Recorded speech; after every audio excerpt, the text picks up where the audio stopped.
Halo guys, di video sebelumnya kita udah belajar nih bahwa mutasi bisa dibedakan menjadi dua berdasarkan tingkatannya, yaitu mutasi gen dan mutasi kromosom. Mutasi gen adalah mutasi tingkat gen, yaitu berupa perubahan pada susunan basa nitrogen. Bisa dibedain jadi dua, yaitu mutasi perubahan jenis basa atau substitusi, dan mutasi perubahan jumlah basa. Untuk mutasi gen ini udah kita bahas tuntas di video yang sebelumnya ya. Sedangkan kalau mutasi kromosom adalah perubahan pada susunan kromosom suatu organisme.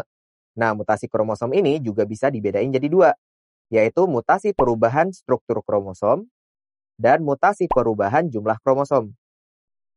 Nah, untuk video kali ini kita bakal fokus buat bahas mutasi perubahan struktur kromosom ya. Ada dua bahasan yang bakalan kita pelajari di video ini, yaitu konsep umum mutasi kromosom dan penjelasan mengenai mutasi akibat perubahan struktur kromosom.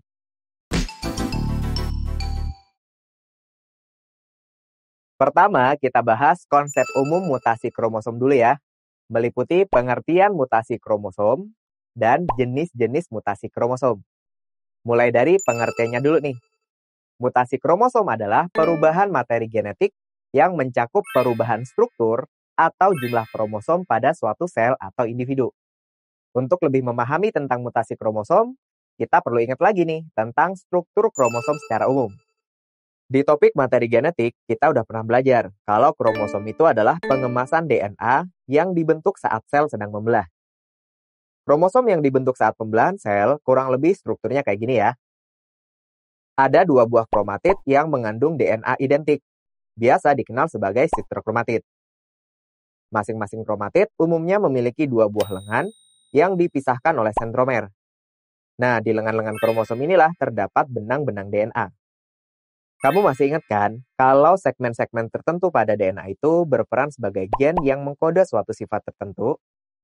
Bayangnya gini, ketika DNA ini dikemas jadi kromosom, gen ini bakalan nempatin posisi-posisi tertentu di lengan kromosom.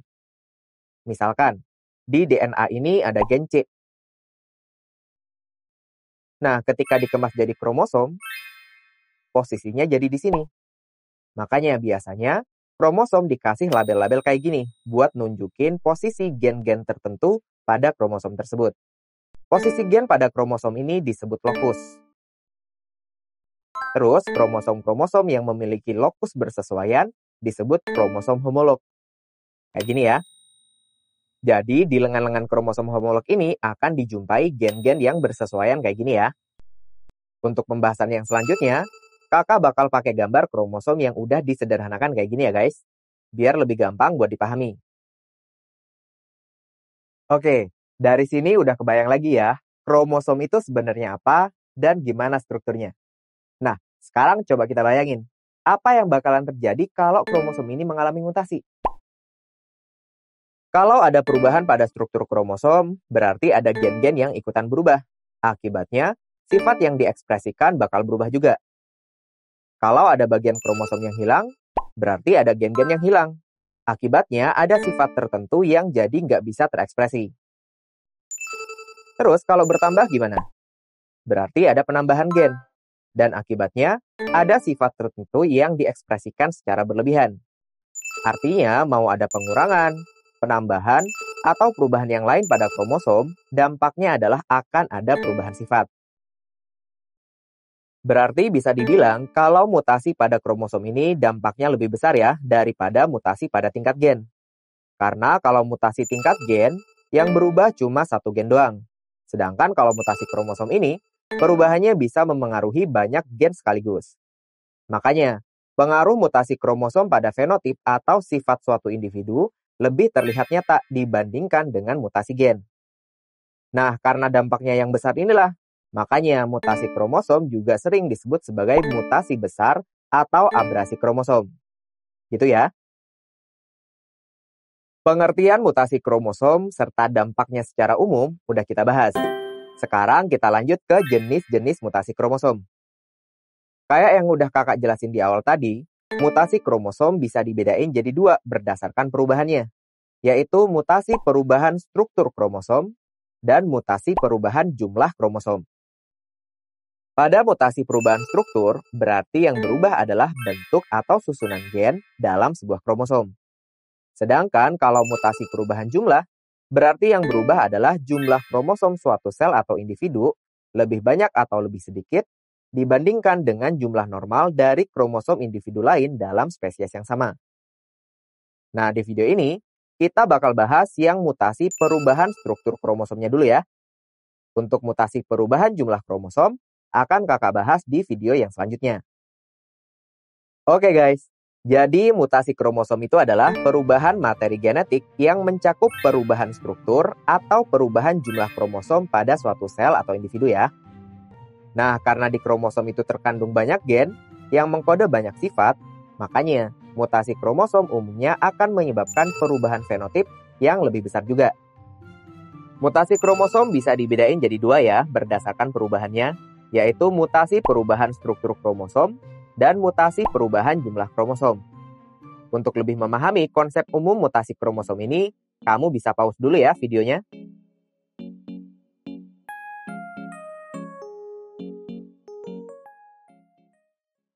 Konsep umum mutasi pada kromosom udah kita bahas ya. Kita akan lanjut bahas tentang mutasi akibat perubahan struktur kromosom. Di sini kita bakal belajar jenis-jenis mutasi perubahan struktur kromosom dan contoh kelainan akibat perubahan struktur kromosom. Oke, kita ke jenis-jenis mutasi perubahan struktur kromosomnya dulu ya. Mutasi perubahan struktur kromosom ditandai dengan adanya perubahan pada bentuk atau susunan gen dalam sebuah kromosom. Mutasi perubahan struktur kromosom bisa dibedain jadi 5 macam, yaitu delesi, duplikasi, translokasi, inversi, dan katenasi. Kita bahas satu persatu ya, mulai dari delesi. Delesi kromosom merupakan peristiwa hilangnya sebagian segmen kromosom karena patah. Akibatnya, kromosom jadi lebih pendek. Ingat aja, delesi delete. Jadi ada bagian yang terhapus atau hilang. Delesi bisa dibedakan lagi jadi dua, delesi terminal dan interkalar. Pertama ada delesi terminal. Ingat aja, terminal itu artinya akhir atau ujung, yaitu mutasi delesi yang ditandai dengan patahannya terjadi di dekat ujung suatu kromosom, sehingga bagian ujung kromosom tersebut menjadi hilang. Contohnya delesi terminal tuh kayak gini. Awalnya suatu kromosom punya gen A, B, C, D, E, F, terus terjadi patahan di antara gen A dan B yang nyebabin gen A terlepas. Maka susunan gen yang ada di kromosom ini jadi berubah. Jadi B, C, D, E, F. Terus yang kedua adalah delesi interkalar. Inter itu artinya antara. Terjadi 2 kali patahan di bagian tengah suatu kromosom yang mengakibatkan bagian tengah kromosom tersebut jadi terlepas dan hilang. Berarti bagian yang hilang itu ada di antara gen-gen yang lain ya. Nah, kalau delesi interkalar, contohnya kayak gini. Misalkan terjadi 2 patahan, yaitu di antara A dan B, serta antara B dan C, yang nyebabin gen B jadi terlepas. Sementara itu, gen A menempel kembali ke kromosom utama. Maka susunan gen pada kromosom ini jadi A, C, D, E, F. Pokoknya yang perlu kamu ingat adalah mutasi delesi itu pasti terjadi pengurangan segmen kromosom. Karena ada segmen dari kromosom tersebut yang patah dan terlepas. Kalau delesi terminal, yang patah dan hilang adalah segmen yang ada di ujung kromosom. Sedangkan kalau delesi interkalar, yang patah dan hilang adalah segmen bagian tengah yang ada di antara gen-gen yang lain. Tapi mungkin kamu jadi bertanya-tanya nih, sebenarnya patahan gen yang terlepas saat mutasi delesi ini nantinya akan kemana sih? Sebenarnya patahan gen ini nanti bisa mengalami 2 nasib ya. Yang pertama adalah gen ini terombang-ambing di sitoplasma, gak diterjemahin, dan akhirnya bakal dihancurin karena dianggap sebagai benda yang gak berguna. Yang kedua adalah gen ini bakalan nempel di kromosom yang lain. Berarti kalau terjadi hal kayak gini, kromosom yang lain jadi ikutan termutasi kan? Nah, ini berkaitan dengan jenis mutasi yang berikutnya, yaitu duplikasi dan translokasi. Gimana tuh kaitannya? Oke, kita langsung lanjut aja ya. Jenis mutasi perubahan struktur kromosom yang kedua adalah duplikasi. Duplikasi berasal dari kata duplikat yang artinya menggandakan. Jadi duplikasi kromosom adalah peristiwa penggandaan sebagian segmen kromosom sehingga terdapat lebih dari satu segmen yang sama pada satu perangkat kromosom. Kok bisa nambah sih, Kak? Segmen barunya dapat dari mana? Oke, jadi pada sebagian besar kasus, duplikasi ini terjadi ketika ada patahan segmen suatu kromosom menempel pada kromosom homolognya. Gambarannya kayak gini. Misal di sini ada dua kromosom homolog. Kamu masih ingat kan kalau kromosom homolog itu pasti memiliki gen yang bersesuaian. Misal di kromosom yang satu gennya ABCDE, maka homolognya juga punya gen ABCDE. Nah, di sini kakak contohin kromosom yang di atas gennya dominan semua, sedangkan yang di bawah resesif semua. Pertama-tama, kromosom yang di atas mengalami delesi. Gen A-nya patah dan terlepas. Patahan ini kemudian nempel di kromosom homolognya yang ada di bawah.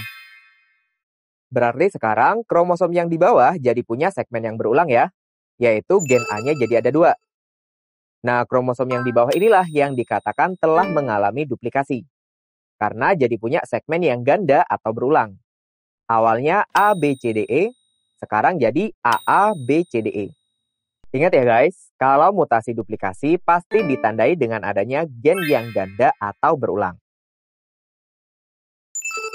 Oke guys, kita lanjut ke mutasi yang berikutnya ya, yaitu translokasi. Translokasi adalah proses berpindahnya segmen kromosom ke kromosom yang lain yang bukan kromosom homolognya. Ingat ya, yang terlibat di translokasi ini bukan kromosom homolog. Translokasi bisa dibedain jadi dua, yaitu translokasi non-resiprok dan translokasi resiprok. Translokasi non-resiprok terjadi ketika suatu segmen dari salah satu kromosom non-homolog saja yang berpindah. Biar lebih kebayang, kita pakai contoh lagi ya. Translokasi non-resiprok contohnya kayak gini. Misal, kita punya dua kromosom non-homolog nih. Yang satu punya gen ABCDEF, terus yang satu lagi gennya GHIJKL. Kromosom yang pertama mengalami patahan segmen, sehingga gen F-nya terlepas. Nah, segmen yang lepas ini kemudian nempel di kromosom yang kedua, yang bukan homolognya. Maka sekarang kromosom yang kedua jadi ketambahan segmen asing. Jadi GHIJKLF. Berarti kromosom yang ini telah mengalami translokasi non-resiprok. Kalau kromosom yang pertama, jelas dia mengalami delesi karena jadi kehilangan segmen. Jenis yang kedua adalah translokasi resiprok. Ini terjadi ketika kedua kromosom non-homolog saling bertukar segmen. Contohnya kayak gini. Kita pakai dua kromosom non-homolog yang sama nih. Kali ini masing-masing kromosom mengalami patahan. Patahan kromosom yang pertama adalah segmen yang mengandung gen F, sedangkan segmen patahan kromosom kedua mengandung gen KL. Kemudian kedua segmen ini saling bertukar. Segmen KL nempel di kromosom pertama, terus segmen F nempel di kromosom kedua. Jadi keduanya saling bertukar segmen ya. Sekarang kromosom pertama berubah jadi ABCDEKL, terus kromosom kedua juga berubah jadi GHIJF. Ingat ya guys, di mutasi translokasi ini, baik yang non-resiprok ataupun resiprok akan menghasilkan kromosom yang mengandung segmen asing ya. Karena segmen tambahannya ini berasal dari kromosom non-homolog. Bedanya, kalau yang non-resiprok nggak terjadi tukar-menukar lengan. Tetapi kalau yang resiprok, kedua kromosom non-homolognya saling tukar-menukar lengan. Oke? Sip. Biar nggak terlalu pusing, kita istirahat bentar ya. Di sini kakak juga udah bikinin rangkuman nih tentang mutasi delesi, duplikasi, dan translokasi. Bisa kamu pause dulu buat dicatat dan dibaca lagi nanti.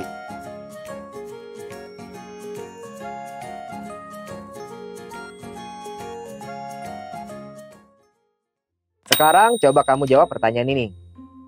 Kromosom di gambar ini mengalami mutasi apa ya? Jawabannya delesi ya, karena segmen kromosomnya ada yang hilang, yaitu segmen B. Kalau duplikasi, segmen kromosomnya ada yang mengganda. Oke, satu pertanyaan lagi ya. Perhatikan gambar ini. Kromosom yang menunjukkan telah terjadi mutasi translokasi adalah? Jawabannya kromosom nomor 2 ya.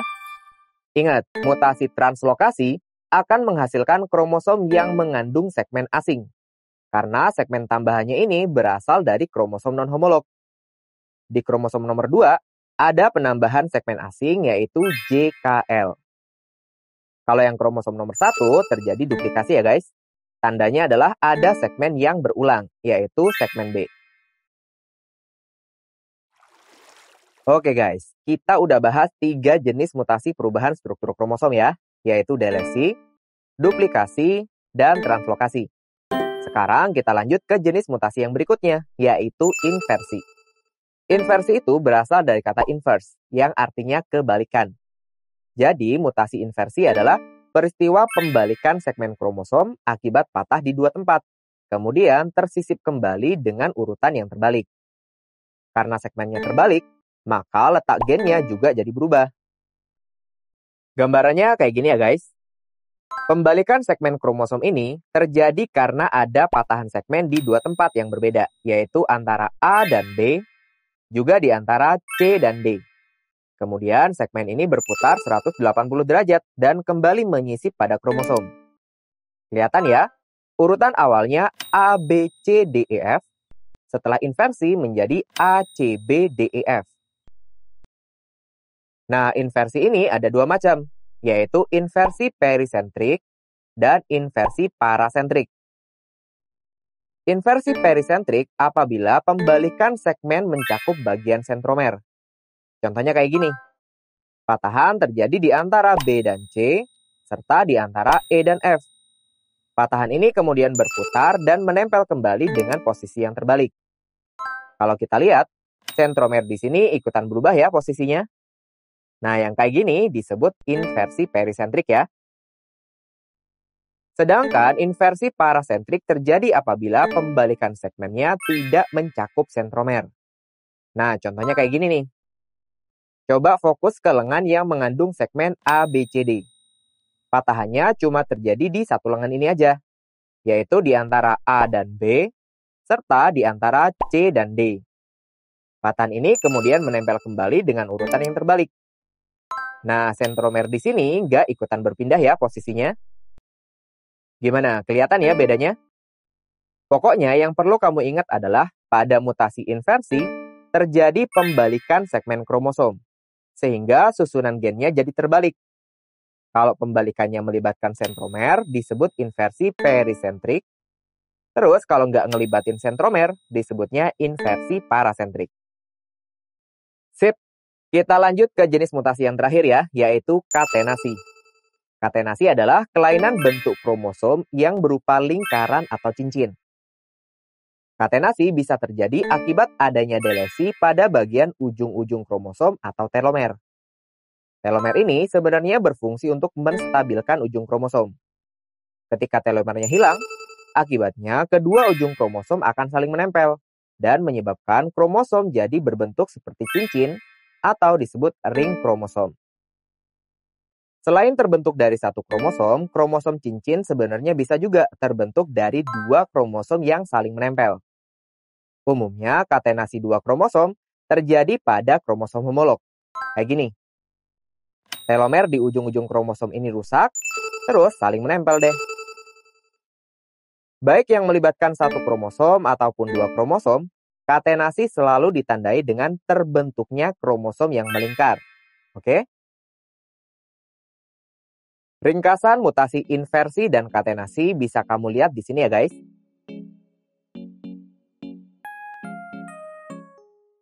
Sip, kalau gitu kakak kasih pertanyaan dulu ya. Gambar berikut menunjukkan terjadinya mutasi apa ya? Jawabannya A ya. Ingat, mutasi inversi ditandai dengan susunan gennya jadi terbalik karena adanya pembalikan segmen kromosom. Kita lihat di sini, susunan gen pada kromosom awal urutannya A, B, C, D, E, F. Setelah mengalami mutasi berubah jadi A, E, D, C, B, F. Tuh, kelihatan ya? Urutannya jadi terbalik. Makanya jawabannya adalah inversi. Sedangkan kalau katenasi ditandai dengan bentuk kromosom yang melingkar seperti cincin. Coba jawab lagi ya. Duplikasi, delesi, inversi, dan translokasi secara berurutan ditunjukkan oleh nomor. Jawabannya 3, 4, 1, 2. Duplikasi itu yang nomor 3. Ditandai dengan ada segmen yang berulang. Awalnya A, B, C, D, E, F. Berubah jadi A, B, B, C, D, E, F. Terjadi duplikasi pada segmen B ya. Delesi adalah yang nomor 4. Tandanya ada segmen yang hilang. Awalnya A, B, C, D, E, F. Karena segmen B-nya hilang, maka berubah jadi A, C, D, E, F. Kalau inversi itu yang nomor 1. Tandanya adalah urutan segmennya terbalik. Urutan awalnya A, B, C, D, E, F. Karena ada segmen yang terbalik, berubah jadi A, E, D, C, B, F. Terus kalau translokasi itu yang nomor 2 ya. Tandanya adalah ada penambahan segmen asing. Awalnya cuma A, B, C, D, E, F. Terus jadi ketambahan segmen asing yaitu segmen G. Oke guys. Kita udah selesai bahas jenis-jenis mutasi perubahan struktur kromosom. Sekarang kita bahas beberapa contoh kelainan yang terjadi akibat mutasi perubahan struktur kromosom. Yang pertama adalah kelainan sindrom Cri-du-Chat. Kromosom hasil mutasinya kayak gini ya. Nah, kalau kita lihat dari kromosomnya, berarti sindrom Cri-du-Chat ini terjadi akibat adanya delesi kromosom. Bisa kita lihat, kromosom mutannya ukurannya lebih pendek dibandingkan dengan yang normal. Berarti ada segmen yang patah dan hilang. Ciri-ciri penderita sindrom ini yaitu tangisannya bernada tinggi seperti kucing, mengalami keterbelakangan mental, ukuran kepala kecil atau mikrosefali, serta jari-jari tangannya berukuran pendek. Oke, kita lanjut ke contoh yang kedua ya, yaitu leukemia limfoblastik akut. Leukemia limfoblastik akut adalah salah satu jenis kanker darah yang ditandai dengan sel darah putih yang belum matang atau limfoblas memperbanyak diri secara cepat dan agresif. Penyakit ini terjadi akibat adanya mutasi perubahan struktur kromosom yang unik nih guys. Namanya adalah kromosom Philadelphia. Pembentukan kromosom Philadelphia bisa kamu lihat di gambar ini ya. Bisa kita lihat di sini, ada 2 kromosom non-homolog yang terlibat, yaitu kromosom nomor 9 dan kromosom nomor 22. Masing-masing kromosom non-homolog ini mengalami patahan, kemudian segmen yang patah tertukar dan nempel di kromosom yang salah. Sehingga di masing-masing kromosom jadi terdapat segmen yang asing. Berarti ini termasuk mutasi apa guys? Yap, ini termasuk translokasi ya. Terus kenapa kok terbentuknya kromosom Philadelphia ini jadi berbahaya? Ternyata nih, ketika terbentuk kromosom Philadelphia, 2 buah gen yang awalnya terletak di kromosom yang berbeda, yaitu BCR dan ABL, jadi ketemu. Terus malah berubah sifatnya jadi gen kanker. Sip. Contoh kelainan yang terjadi akibat mutasi perubahan struktur kromosom bisa kamu cek lagi di sini ya. Ada sindrom Cri-du-Chat dan leukemia limfoblastik akut. Sekarang kita kuis dulu ya. Dari gambar pembentukan kromosom Philadelphia ini, berarti jenis mutasi yang terjadi apa sih? Jawabannya A, translokasi resiprok ya. Ingat, translokasi resiprok itu kedua kromosom non-homolognya saling bertukar segmen. Sedangkan kalau translokasi non-resiprok, cuma salah satu kromosom non-homolognya aja yang ketambahan segmen. Oke guys. Berarti pembahasan konsep umum mutasi kromosom serta mutasi akibat perubahan struktur kromosom udah selesai nih. Nah, selain mengalami perubahan struktur, kromosom juga bisa mengalami perubahan jumlah. Untuk mutasi perubahan jumlah kromosom, kakak bakal bahas di video yang selanjutnya. Tonton terus ya.